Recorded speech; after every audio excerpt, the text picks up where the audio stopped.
പ്രണയമഴ നനയാതെ ഭാഗം 8. നിഴലുകളുടെ ആക്രമണം. വില്ലയ്ക്കുള്ളിലെ മങ്ങിയ വെളിച്ചത്തിൽ 5 വർഷത്തെ വിരഹവും സങ്കടവും പൂർണ്ണമായും അലിഞ്ഞുപോയിരുന്നു. പുറത്തെ മഴയുടെ ഇരമ്പൽ പോലും ആ മുറിക്കുള്ളിലേക്ക് കടന്നുവരാൻ മടിക്കുന്നത് പോലെ തോന്നി. മൈഥിലി അവൻ്റെ നെഞ്ചിലേക്ക് തല ചായ്ച്ചു കിടന്നു. ദേവിൻ്റെ ശ്വാസം അപ്പോഴും ക്രമം തെറ്റി ഇടറുന്നുണ്ടായിരുന്നു. അവൻ തൻ്റെ നീണ്ട വിരലുകൾ കൊണ്ട് അവളുടെ നനഞ്ഞ മുടിയിഴകൾ പുറകോട്ടൊതുക്കി വെച്ചു. അവൻ അവളുടെ നെറുകയിൽ അത്രമേൽ ആർദ്രമായി വീണ്ടും വീണ്ടും മുത്തി. "നിനക്ക് നല്ല പനിയുണ്ട് ദേവ്." അവൻ്റെ കവിളിൽ പടർന്ന ചൂടറിഞ്ഞപ്പോൾ മൈഥിലി അല്പം മാറി നിന്ന് അവൻ്റെ മുഖത്തേക്ക് നോക്കി. "അതൊന്നും സാരമില്ല." അവൻ അവളുടെ കൈവിരലുകൾ തൻ്റെ കൈകൾക്കുള്ളിൽ അമർത്തി പിടിച്ചു. "നീ എൻ്റെ കൂടെയുണ്ടല്ലോ, ഇനി എനിക്ക് ഒരു പനിയും വരില്ല." അവൻ്റെ ആ കുസൃതി നിറഞ്ഞ വാക്കുകൾ കേട്ടപ്പോൾ മൈഥിലിയുടെ ചുണ്ടിൽ ഒരു ചെറിയ പുഞ്ചിരി തെളിഞ്ഞു. എങ്കിലും അവൻ്റെ വിറയ്ക്കുന്ന ശരീരം കണ്ടപ്പോൾ അവൾക്ക് ആശങ്കയായി. "ഒരു സാരവുമില്ലാതിരിക്കാൻ പറ്റില്ല. പോയി ഡ്രസ്സ് മാറ്റ്." അവൾ അവൻ്റെ കയ്യിൽ പിടിച്ച് വലിച്ച് റൂമിലേക്ക് കൊണ്ടുപോയി. ദേവ് ഒന്നും മിണ്ടാതെ ഒരു കൊച്ചു കുട്ടിയെപ്പോലെ അവൾക്ക് പിന്നാലെ നടന്നു. മാസ്റ്റർ ബെഡ്റൂമിലെ ലൈറ്റുകൾ തെളിഞ്ഞപ്പോൾ ആ മുറിയിലെ വലിപ്പവും അതിലെ ലളിതമായ ഭംഗിയും മൈഥിലിയെ ആകർഷിച്ചു. തടിയിൽ തീർത്ത വിശാലമായ കട്ടിലും അതിനു മുകളിലെ മങ്ങിയ വാം ലൈറ്റുകളും ഒരു പ്രത്യേക അന്തരീക്ഷം സൃഷ്ടിച്ചിരുന്നു.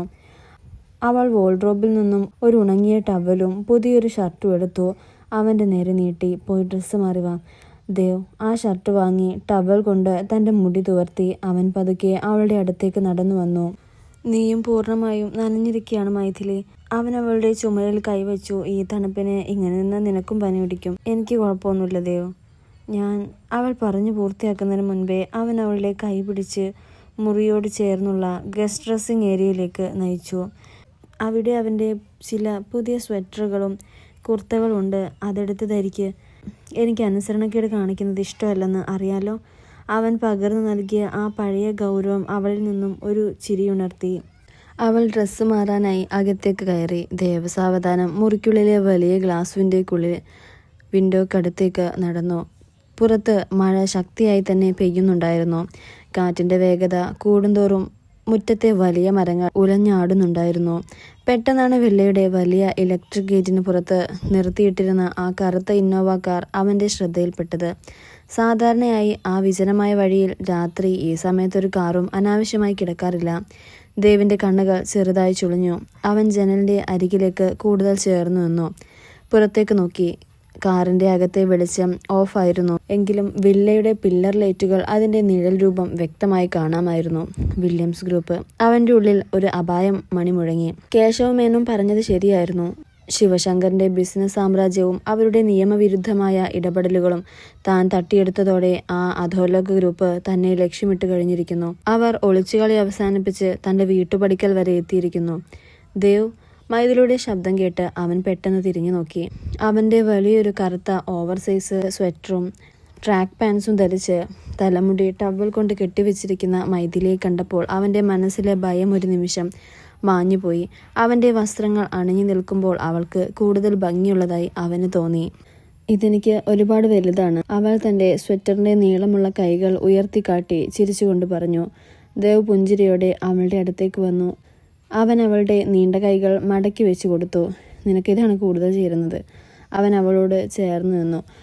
പക്ഷേ അവൻ്റെ ആ ചിരിക്ക് പിന്നിൽ ഏതോ ഒരു വലിയ ആദി നിഴലിക്കുന്നത് മൈഥിലി കൃത്യമായി ശ്രദ്ധിച്ചു.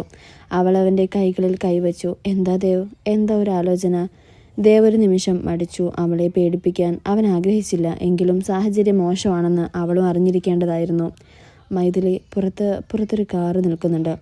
മൈഥിലി അത്ഭുതത്തോടെ ജനലിലേക്ക് നോക്കാൻ തുനിഞ്ഞു. പക്ഷേ ദേവ് അവളുടെ കൈ പിടിച്ച് തടഞ്ഞു. "നോക്കണ്ട. ഗ്ലാസിലൂടെ വെളിച്ചം പുറത്തേക്ക് അടിക്കുന്നത് കൊണ്ട് നമ്മൾ നോക്കുന്നത് അവർക്ക് കാണും." "ആരാണ് ദേവ്? പോലീസാണോ?" "അല്ല." ദേവിൻ്റെ ശബ്ദം തണുത്തുറഞ്ഞു. "വില്യംസ് ഗ്രൂപ്പിൻ്റെ ആളുകളാണ്. ശിവശങ്കറിൻ്റെ ബിസിനസ് കേസിൽ ഞാൻ ഇടപെട്ടതിൽ കണക്ക് തീർക്കാൻ വന്നവരാണ്." മൈഥിലിയുടെ മുഖത്തെ രക്തോട്ടം നിലച്ചുപോയി. അവളുടെ ഹൃദയം വേഗത്തിലിടിക്കാൻ തുടങ്ങി. കേശവ മേനോൻ പറഞ്ഞ ആ അപകടം ഇത്രയും പെട്ടെന്ന് തൻ്റെ മുന്നിലെത്തുമെന്ന് അവൾ കരുതിയിരുന്നില്ല. "ദേവ്, നമ്മളിപ്പോൾ തന്നെ പോലീസിനെ വിളിക്കണം." അവൾ ഫോൺ എടുക്കാൻ തുനിഞ്ഞു. "വേണ്ട." ദേവ് തടഞ്ഞു. "ഈ തൃപ്പൂണിത്തറ ബൈപ്പാസിൽ ഇത്രയും മഴയുള്ള സമയത്ത് പോലീസ് എത്താൻ കുറഞ്ഞത് അരമണിക്കൂർ എടുക്കും. അതിനു മുമ്പ് അവർ എന്തെങ്കിലും ചെയ്യാൻ തുനിഞ്ഞാൽ." അവൻ വാക്ക് പൂർത്തിയാക്കിയില്ല. പെട്ടെന്നാണ് താഴെ നിലയിൽ നിന്നും വലിയൊരു ഗ്ലാസ് പൊട്ടുന്ന ശബ്ദം കേട്ടത്. മൈഥിലി ഞെട്ടി വിറച്ചുപോയി. അവൾ ദേവിൻ്റെ കയ്യിൽ മുറുകെ പിടിച്ചു. വില്ലയുടെ പുറകുവശത്തെ ഗ്ലാസ് ഡോർ ആരോ തകർത്ത് അകത്തേക്ക് കയറിയതിൻ്റെ ശബ്ദമായിരുന്നു അത്. അവർ അകത്ത് കയറി. ദേവ് താഴ്ന്ന ശബ്ദത്തിൽ പറഞ്ഞു. അവൻ്റെ മുഖത്ത് ഭയമില്ലായിരുന്നു, മറിച്ച് ഒരു പോരാളിയുടെ ദൃഢനിശ്ചയമായിരുന്നു തെളിഞ്ഞു നിന്നത്. അവൻ പെട്ടെന്ന് മൈഥിലിയെ പിടിച്ച് ബെഡ്റൂമിനകത്തുള്ള വലിയ വാർഡ്രോബ് ഏരിയയിലേക്ക് നയിച്ചു. മൈഥിലി, നീ ഇവിടെ നിൽക്ക്. അകത്തു നിന്നും ലോക്ക് ചെയ്യ്. ഞാൻ എന്തെങ്കിലും പറയാതെ പുറത്തേക്ക് വരരുത്. ഇല്ല ഇല്ല ദേവ്, ഞാൻ നിന്നെ തനിച്ചാക്കി ഒളിച്ചിരിക്കില്ല. അവൾ കരഞ്ഞുകൊണ്ട് അവൻ്റെ കൈകളിൽ തൂങ്ങി. അവർ ആയുധങ്ങളുമായി വന്നവരായിരിക്കും. നിനക്ക് നല്ല പനിയുണ്ട്, ഞാൻ പോവില്ല.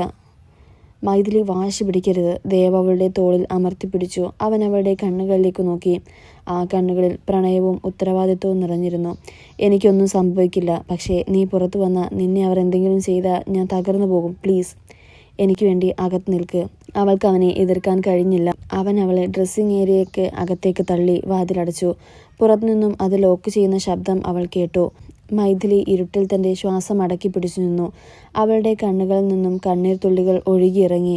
ദൈവമേ, അവനൊന്നും വരുത്തരുതേ എന്നവൾ മനമുരുകി പ്രാർത്ഥിച്ചു. ദേവ് പുറത്തെ ബെഡ്റൂമിൻ്റെ വാതിൽ തുറന്ന് പുറത്തെ കോറിഡോറിലേക്ക് കടന്നു. താഴത്തെ നിലയിൽ നിന്നും ചെരുപ്പിൻ്റെ കനത്ത ശബ്ദങ്ങൾ ഉയർന്നുകൊണ്ടിരിക്കുകയായിരുന്നു. 3-4 പേരുണ്ടെന്ന് അവൻ അനുമാനിച്ചു.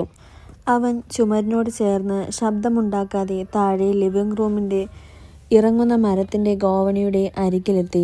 താഴെ ടോർച്ചിൻ്റെ വെളിച്ചത്തിൽ 4 പേർ നിൽക്കുന്നത് അവൻ കണ്ടു. എല്ലാവരുടെയും കൈകളിൽ ഇരുമ്പ് വടികളും കത്തികളും ഉണ്ടായിരുന്നു. അവരെ നയിച്ചിരുന്നത് വിക്രം രാജ് എന്ന് വിളിക്കുന്ന വില്യംസ് ഗ്രൂപ്പിൻ്റെ പ്രധാന ഗുണ്ടയായിരുന്നു ദേവ് നിരഞ്ജൻ. വിക്രമിൻ്റെ ക്രൂരമായ ശബ്ദം ആ വലിയ ഹാളിൽ പ്രതിധ്വനിച്ചു. പുറത്തേക്ക് വാടാ, നീ ഒളിച്ചിരുന്ന ബിസിനസ് കളിച്ചാൽ മാത്രം പോരാ, ആണുങ്ങളെപ്പോലെ മുന്നിൽ വന്ന് നിൽക്കണം. ദേവ് പുറത്തെ ഗോവണിപ്പടികൾ ഇറങ്ങി താഴേക്ക് വന്നു. അവൻ്റെ മുഖത്ത് യാതൊരുവിധ പരിഭ്രമവും ഉണ്ടായിരുന്നില്ല. കറുത്ത ഷർട്ടിൻ്റെ കൈകൾ അവൻ കൈമുട്ടോളം തെറുത്തു വെച്ചു. എൻ്റെ വീട്ടിൽ അനുവാദമില്ലാതെ കയറാൻ നിനക്കൊക്കെ എത്ര ധൈര്യം ഉണ്ടടാ വിക്രം? അവൻ ശാന്തമായി ചോദിച്ചു. വിക്രം അട്ടഹസിച്ചിരിച്ചു. ധൈര്യമോ? ഡാ ചെറുക്ക, ശിവശങ്കറിൻ്റെ 70% ഷെയറുകളും വാങ്ങി ഞങ്ങളുടെ കോടികളും ബിസിനസ്സും പൂട്ടിച്ചപ്പോൾ നീ ആലോചിക്കേണ്ടതായിരുന്നു ഇത്. വില്യം സാറിനോട് കളിച്ച ആരും ഇതുവരെ ജീവനോടെ രക്ഷപ്പെട്ടിട്ടില്ല. ആ ശിവശങ്കരൻ എനിക്ക് ആരാണെന്ന് നിനക്കറിയില്ല. ദേവ് 2 ചുവടുകൾ മുന്നോട്ട് വെച്ചു. അവൻ ചെയ്ത തെറ്റുകൾക്ക് മറുപടി പറയേണ്ടത് കോടതിയിലാണ്, അല്ലാതെ നിൻ്റെയൊക്കെ ഗുണ്ടപ്പടയ്ക്ക് മുന്നിലല്ല. അതൊക്കെ കോടതിയിൽ പറയാം. വിക്രം കയ്യിലിരുന്ന് ഇരുമ്പ് വടി ഉയർത്തി. അതിനു മുമ്പ് നിന്റെ കയ്യിലെ ആ ബാക്കി ഷെയറുകൾ ഞങ്ങളുടെ പേരിൽ എഴുതി ഒപ്പിട്ട് തരണം. അല്ലെങ്കിൽ ഇന്ന് രാത്രി നീ ഈ വില്ലയിൽ നിന്നും ജീവനോടെ പുറത്തു പോകില്ല. ദേവിൻ്റെ ചുണ്ടുകളിൽ ഒരു കള്ളച്ചിരി വിരിഞ്ഞു. ഒപ്പിട്ട് തരാൻ എനിക്ക് സൗകര്യമില്ല. നിനക്ക് ചെയ്യാൻ പറ്റുന്ന നീ അങ്ങ് ചെയ്യും. എങ്കിൽ ചത്തോടാ. വിക്രം ആക്രോശിച്ചുകൊണ്ട് മുന്നോട്ടാഞ്ഞു. അവൻ്റെ കയ്യിലിരുന്ന ഇരുമ്പ് വടി ദേവിൻ്റെ തലയ്ക്ക് നേരെ വീശി. പക്ഷേ പനിയുടെ തളർച്ചയുണ്ടായിരുന്നിട്ടും ദേവിൻ്റെ റിഫ്ലക്സുകൾ വളരെ വേഗത്തിലായിരുന്നു. അവൻ വശത്തേക്ക് ഒഴിഞ്ഞു മാറി വിക്രമിൻ്റെ കയ്യിൽ ആഞ്ഞു തല്ലി. ഇരുമ്പുവടി നിലത്തേക്ക് തെറിച്ചു വീണു.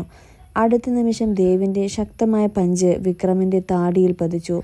അവൻ പുറകോട്ട് ആടിയുലഞ്ഞു വീണു. അതുകണ്ട് ബാക്കി 3 പേരും ഒന്നിച്ച് ദേവിന് നേരെ പാഞ്ഞെടുത്തു.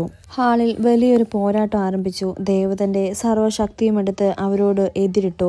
പക്ഷേ അവൻ്റെ ശരീരത്തിലെ കടുത്ത പനിയും 4 പേർ ചേർന്ന് ഒന്നിച്ച് ആക്രമിക്കുന്നതും അവനെ തളർത്തുന്നുണ്ടായിരുന്നു. ഒരാൾ പുറകിൽ നിന്ന് അവൻ്റെ കഴുത്തിൽ പിടിച്ചു മുറുകി. മറ്റൊരാൾ അവൻ്റെ വയറ്റിൽ ആഞ്ഞു ചവിട്ടി. ദേവ് മുട്ടുകുത്തി നിലത്തേക്ക് വീണു. അവന് ശ്വാസമെടുക്കാൻ ബുദ്ധിമുട്ടായി.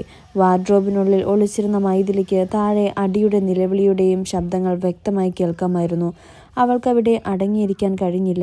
അവൾ തടിവാതിലിൽ ആഞ്ഞു തള്ളി. 2-3 തവണ ശക്തമായി തള്ളിയപ്പോൾ വാതിലിൻ്റെ ചെറിയ ലോക്ക് തകർന്ന് പുറത്തേക്ക് തെറിച്ചു. അവൾ വേഗത്തിൽ പുറത്തേക്ക് ഓടി. ഗോവണിയുടെ മുകളിലെത്തി താഴേക്ക് നോക്കിയ മൈഥിലി കണ്ടത് രക്തമൊലിക്കുന്ന മുഖമായി നിലകിടന്ന ദേവിനെയാണ്. വിക്രം അവൻ്റെ നെഞ്ചിൽ കാലമർത്തിപ്പിടിച്ച് കയ്യിലെ വലിയ കത്തിയുമായി നിൽക്കുന്നു. ദേവ്! മൈഥിലിയുടെ നിലവിളി ആ മുറിയിലാകെ മുഴങ്ങി. അവൾ താഴേക്ക് ഓടിയിറങ്ങി.